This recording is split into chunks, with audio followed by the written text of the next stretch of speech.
Kitco Mining special coverage of the Mining Investment Event of the North is brought to you by EMX Royalty Corp.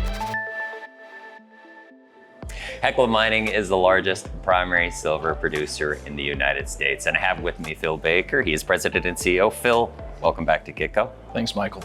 Congratulations. Looking at your Q1, you touted the fact, I believe it was over 8 quarters now, that you've raised almost like $500 million in free cash flow.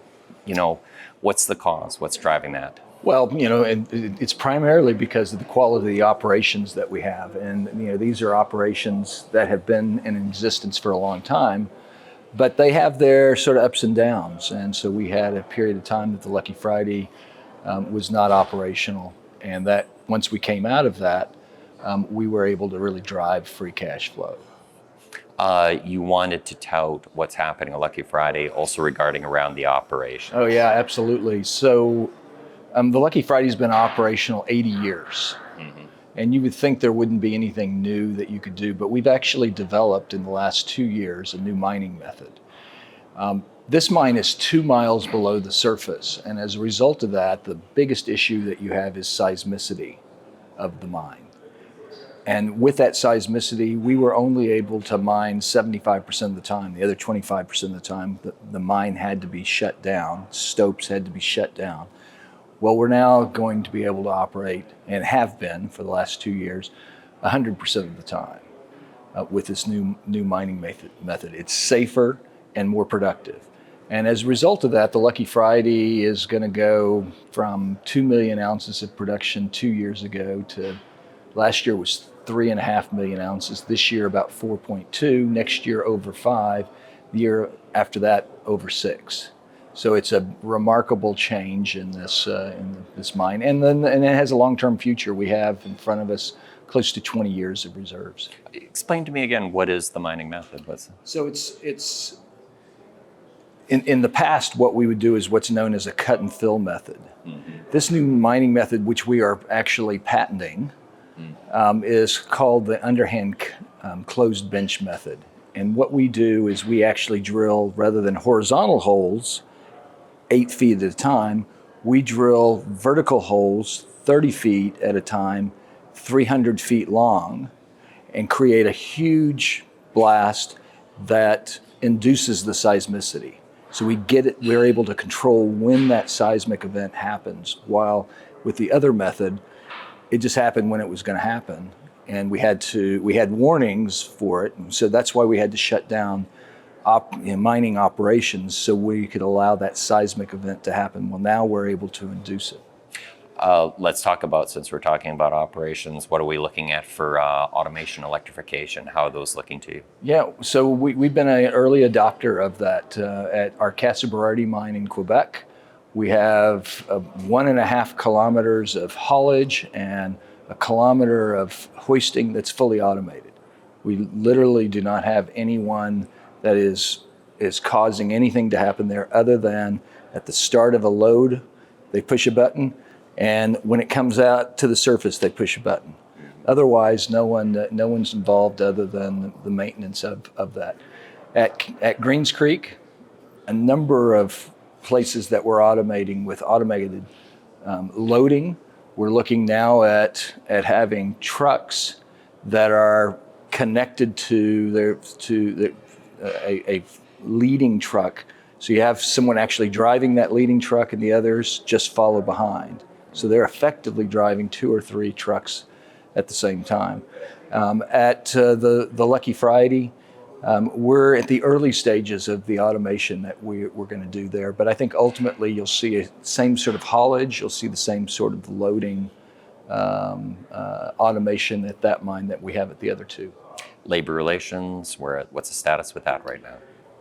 It's never been better. Of course, Casa and Greens Creek are not unionized. The Lucky Friday is. We had a strike that occurred 6 years ago now, and that was all resolved. And I would just characterize the relationships as the best we've had. You mentioned, or you flagged inflation costs, but you said that you're keeping ahead of it right now. bring us up to date. What are you seeing either from the labor side or also from the cost side? Well, we're fortunate in that we run very small operations. So, our larger competitors in the course of a day, they will move as many tons as we move in the course of a year. So if you think about that from an inflationary standpoint, we're just not doing as much labor, as much mechanical movement as peers are doing. So the inflationary pressure is much less for us, but we still have it.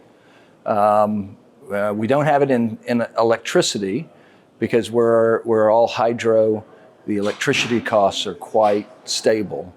But we'll have about 10% of our costs are electricity and diesel, with diesel about 4% of the total costs. So we're experiencing the increased pressure there. And of course, with labor, we'll have labor costs increasing just like everyone else. But it's all on a smaller scale than what peers have.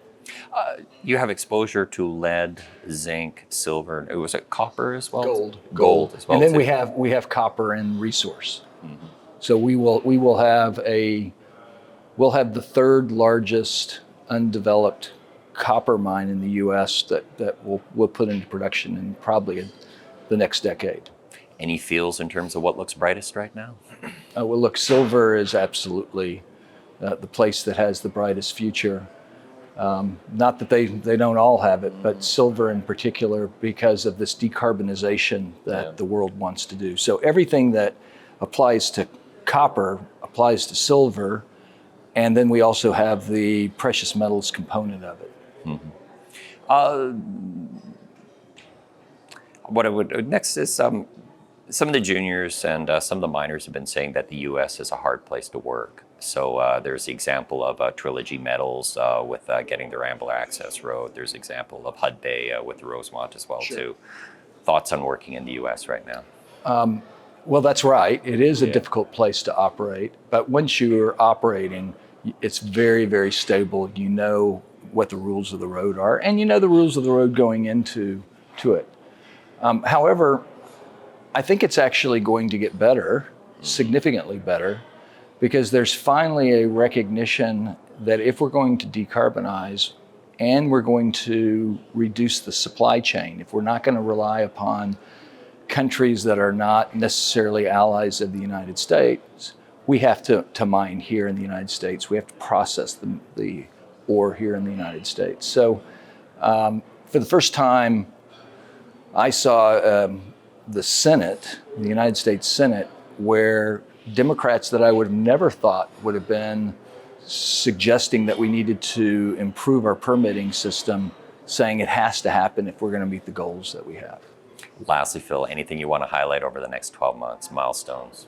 I think the key thing is this continued growth that we have at the Lucky Friday. Stay tuned for that, because it's remarkable, and the effect of it is a growth in production without any increase in costs. So it is a really multiplier. Phil, thanks for talking with Kitco. Appreciate it. My name is Michael McRae. You're here at the mining investment event in the north here in Quebec City. You're watching Kitco Mining. Kitco Mining's special coverage of the Mining Investment Event of the North is brought to you by EMX Royalty Corp.